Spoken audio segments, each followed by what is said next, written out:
For decades, we've all been told that intelligence is pretty much genetic. It's a fixed number you're born with, and you can't really change it.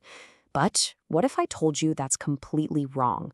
What if the smartest people in history weren't just born that way, but actually became that way? Just think about it for a second. Do you believe the intelligence you have right now is the most you'll ever have? Well, today we're going to challenge that very idea because the latest in neuroscience and, the stories of history's greatest minds, they tell a very, very different story. It's almost hard to believe, isn't it? But it's totally true. And Einstein wasn't the only one. Charles Darwin was seen as just an average student who couldn't stand memorization. And Thomas Edison? He was actually kicked out of school because they labeled him unteachable. I mean, these weren't just some late bloomers. These are people who completely reshaped how we think about the world. So something fundamental must have shifted for them.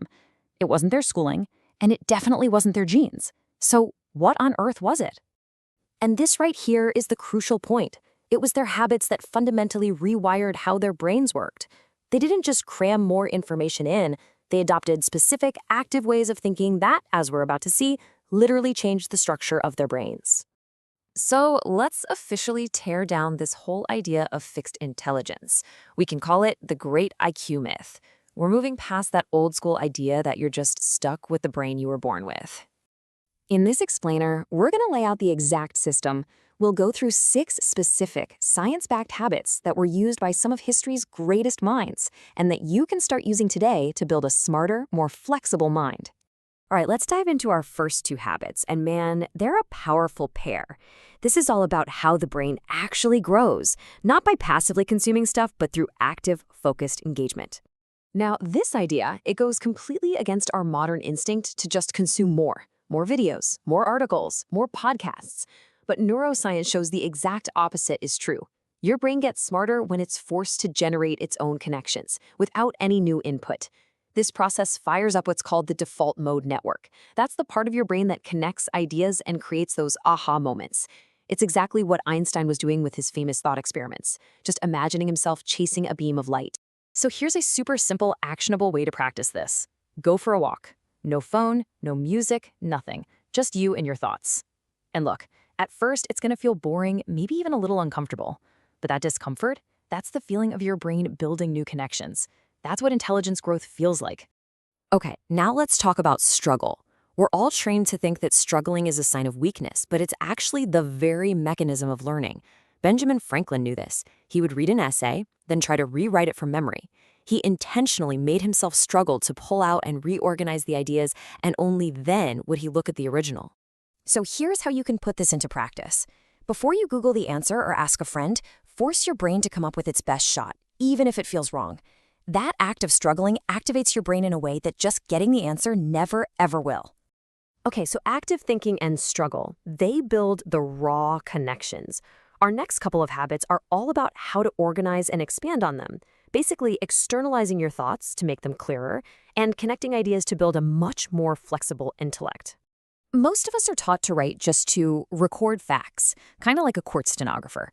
But the smartest thinkers, they write to understand. Just look at Leonardo da Vinci's notebooks. They weren't neat, organized essays. They were a chaotic, beautiful mess of questions, diagrams, and contradictions. They were alive, because for him, writing was the physical act of thinking.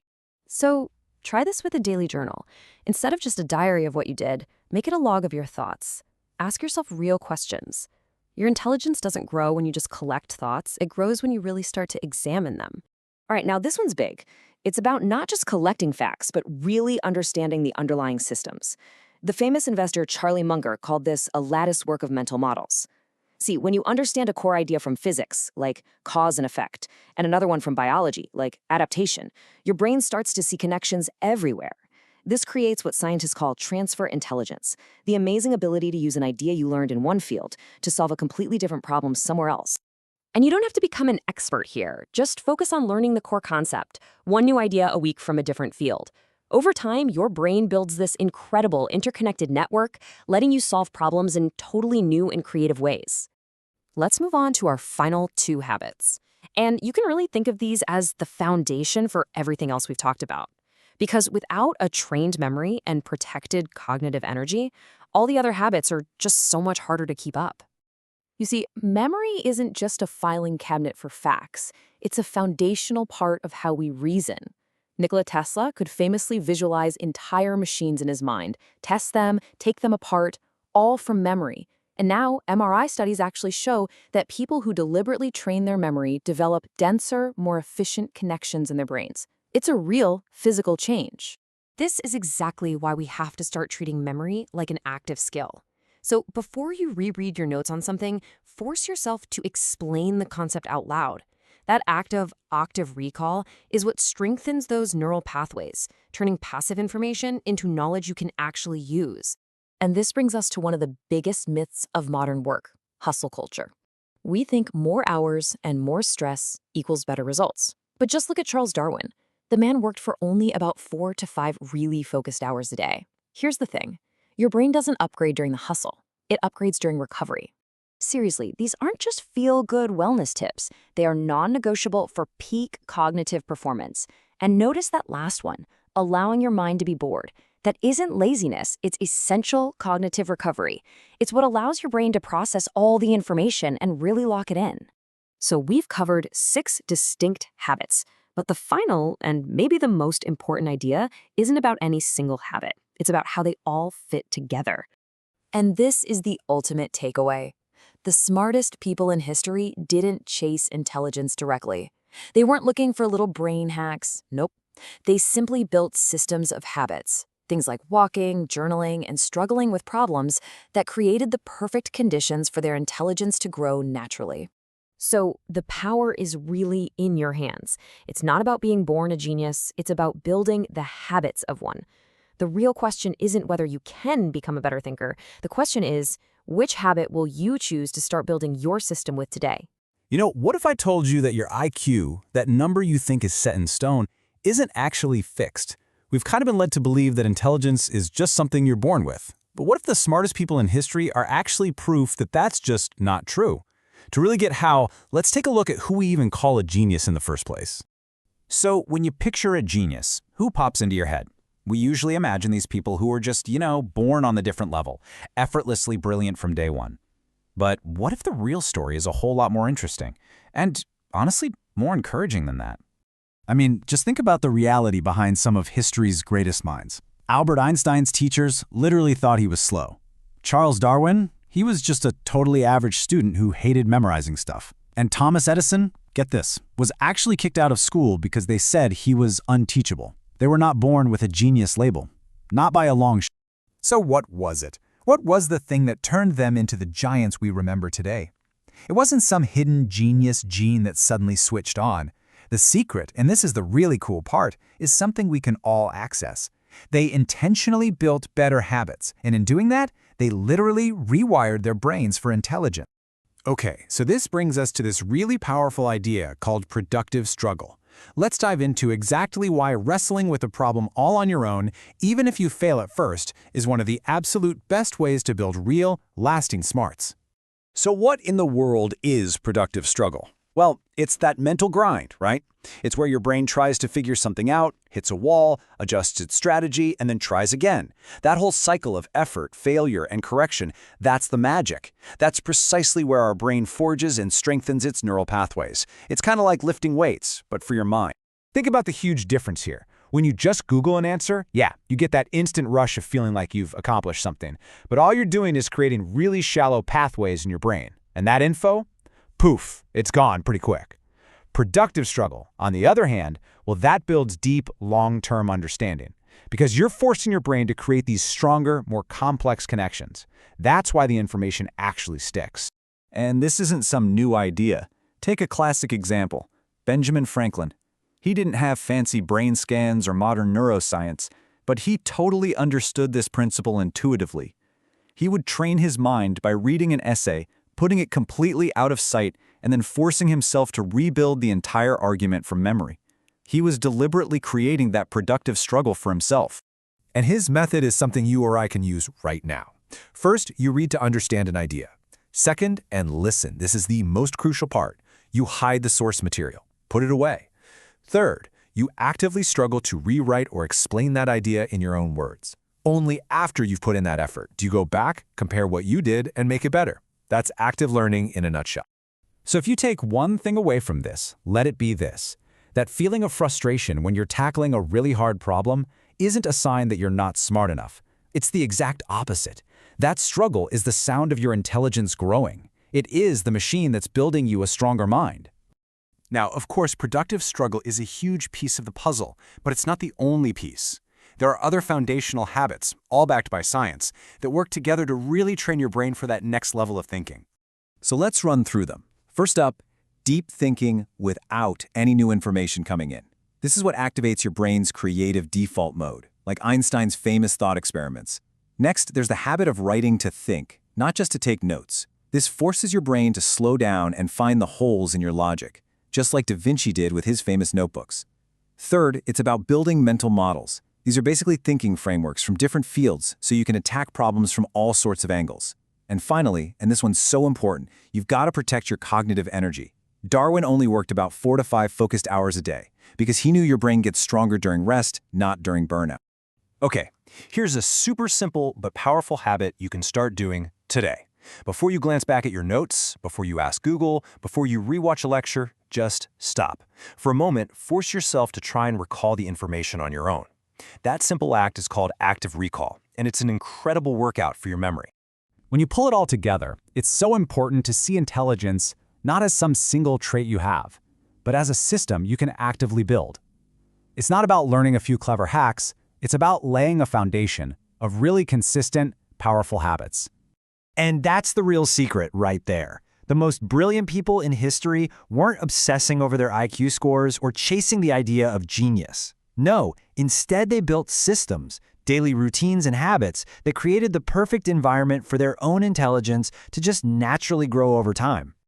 So just remember this. Intelligence isn't something you find, it's something you build.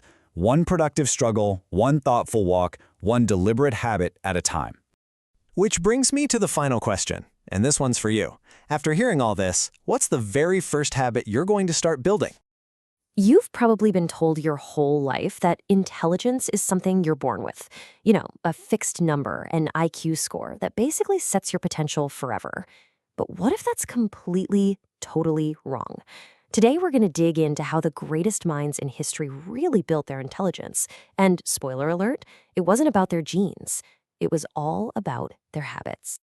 So first things first, we have to tackle the biggest myth out there, this idea that your IQ is set in stone. We're going to dismantle this by looking at some, well, pretty surprising examples of people you definitely know. No, really, just think about that for a second. What if your intelligence isn't some score you're just stuck with? What if it's more like a muscle, something that you can train and build and grow, no matter how old you are? The science and the history behind this idea are just fascinating. And look, we're not just talking about minor figures here. We are talking about people who literally changed the world. Einstein's teachers thought he was slow.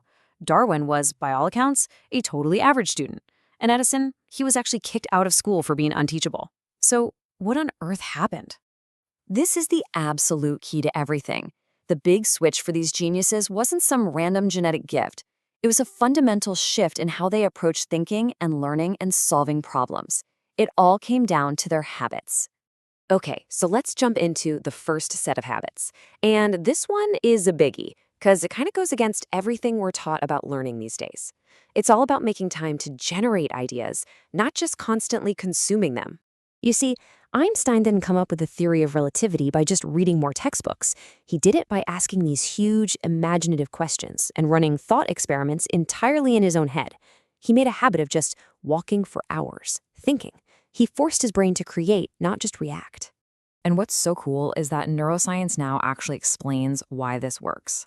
When you cut off that constant fire hose of information, you put down the phone, turn off the podcast, you activate this incredible system in your brain called the default mode network. This is where you connect old ideas to form new ones. It is literally where your aha moments are born. And a habit that goes hand in hand with this is writing. But not just taking notes. I mean, look at Leonardo da Vinci's notebooks. They weren't neat, polished essays. They were this brilliant, chaotic mess of questions, drawings, and half-formed ideas. Writing forces your brain to slow down, to see the gaps in your own logic, and to make fuzzy ideas sharp. So, what can you actually do with this? Try it. Take a walk every day with no inputs. Seriously, at first it's going to feel boring, maybe even a little uncomfortable, but that discomfort, that's the feeling of your brain actually building new connections. And pair that with a journal where you don't just write down what happened today, use it to wrestle with big questions. Okay, next up. This one might feel a little backwards, but it is absolutely crucial for real growth. We need to reframe the idea of struggle. It's not a sign you're failing, it's the very thing that builds a stronger brain. Just look at Benjamin Franklin. He wanted to become a better writer, but he didn't just passively read other people's work. No, he would read an essay, hide it, and then try to rewrite the whole thing from his own memory, in his own words. He intentionally made it hard for himself, and that's precisely why he learned so deeply. Psychologists actually have a name for this: productive struggle. You see, when you have to fight to remember an answer instead of just Googling it, your brain is firing up and forging much stronger, more permanent pathways. The struggle isn't the roadblock, it's the road itself. Think about it like this. Getting an answer instantly feels efficient, right? But that information just vanishes. It's like writing in the sand. The struggle, the effort to figure it out yourself, that's what carves that knowledge into stone. It creates knowledge that actually sticks. All right, this next section might be my favorite because it gets right to the heart of what true genius so often is. It's the ability to see connections that nobody else can see. It's all about building a mental latticework. The legendary investor Charlie Munger was obsessed with this idea. He argued that the most effective people don't just know one thing really, really well. They have a whole collection of mental models, these frameworks for how the world works, that they've borrowed from all sorts of different fields. And there's a scientific name for this skill, too. It's called transfer intelligence. It's your ability to take an idea from, say, biology and apply it to a problem in business. And this isn't just about being more creative. Studies show this directly builds what's called fluid intelligence, your power to solve brand new problems you've never, ever seen before. So here's the habit. Once a week, learn one big idea from a field that's totally outside your comfort zone. You don't have to become an expert. But when you understand incentives from economics and adaptation from biology and bias from psychology, you suddenly have this powerful new toolkit for understanding the world. Your brain literally gets smarter as these ideas start connecting with each other. Okay, we've talked about the software, the thinking habits. Now let's talk about the hardware, the physical brain itself. Because having great habits doesn't matter much if the machine isn't running well. This is all about memory, focus, and, most importantly, recovery. You know, we tend to think of memory as just this boring filing cabinet in our head, totally separate from real intelligence. That is a huge mistake. A powerful, well-organized memory is the foundation for complex thinking. I mean, look at Nikola Tesla. He had such an incredible memory that he could build, test, and even deconstruct entire inventions all inside his mind. And here's the best part. Memory is a skill. You can train it. So instead of just rereading your notes, try active recall. Explain a concept out loud without looking. Use spaced repetition to review ideas right when you're about to forget them. And honestly, the best trick of all, try to teach what you've learned to someone else. You will find the gaps in your own knowledge real fast. Now, this is so important, especially in our modern hustle culture. Your brain doesn't actually get smarter during the work. The work just executes tasks. The real upgrades, the new connections, happen during recovery. Charles Darwin knew this. He only did about 4 hours of focused work a day. The rest of the time was walking and thinking. Hustle uses energy, recovery builds strength. And the habits for recovery are simple, but they are absolutely non-negotiable. Deep sleep is when your brain cleans out waste and consolidates memories. Moving your body and getting sunlight regulate your mood and energy. And yes, allowing your mind to just be bored, to wander, is a form of recovery. That's when your default mode network gets to work. So as we bring all this together, you start to see the big picture. True intelligence isn't about finding a few clever hacks or tricks. It's about building a consistent, interconnected system of habits that allows your brain to grow day after day. We've talked about deep thinking, productive struggle, connecting ideas from different fields, training your memory, and making time for recovery. The smartest people in history didn't chase intelligence. They just built a system that allowed it to emerge naturally. So the only real question left is, which piece of that system are you going to start building today?